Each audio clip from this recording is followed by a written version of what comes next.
The United Nations has once again sounded an alarm on a rapidly deteriorating Afghan situation. Secretary General Antonio Guterres said the country was hanging by a thread with millions reeling under extreme poverty. He also said the education and social services of the country stood on the brink of collapse. The Taliban, who were on a reach-out trip to Oslo this week, have been asking for their recognition, but all their efforts have so far met a skeptic and unconvinced international community, which seems to believe that the Taliban with money would pave a way for a full-fledged return of the group that only brought death, destruction and misery for Afghans in their previous rule.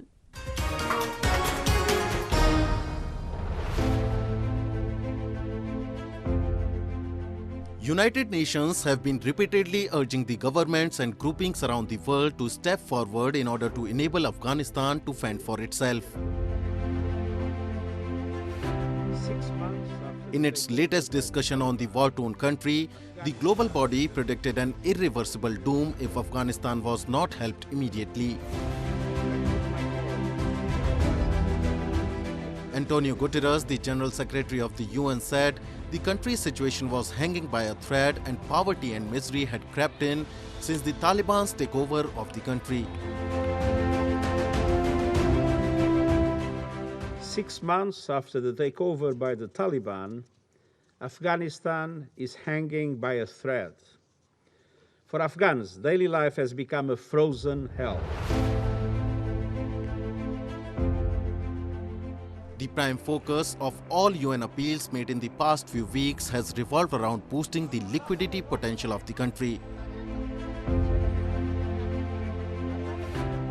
Guterres called for the countries to issue general licenses covering transactions necessary to all humanitarian activities. I repeat my call to issue general licenses covering transactions necessary to all humanitarian activities. We need to give financial institutions and commercial partners legal assurance and that they can work with humanitarian operators without fear of breaching sanctions. Few international players have started to assist Afghanistan in their own ways, but that hasn't just proved sufficient for a population of around 39 million. In December, donors to a frozen World Bank-administered Afghan Reconstruction Trust Fund agreed to transfer $280 million to the World Food Programme and UN Children's Agency UNICEF to support nutrition and health in Afghanistan. The United Nations earlier this month appealed for $4.4 billion in humanitarian aid for Afghanistan in 2022.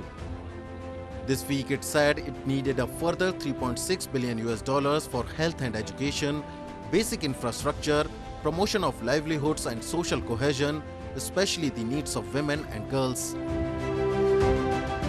Some $9.5 billion in Afghan central bank reserves remain blocked outside the country, and international support given to previous government has dried up since the Taliban seized power last August.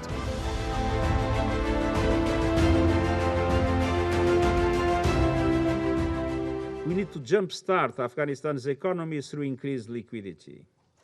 We must pull the economy back from the brink. And this means finding ways to free up frozen currency reserves and re-engage Afghanistan's central bank.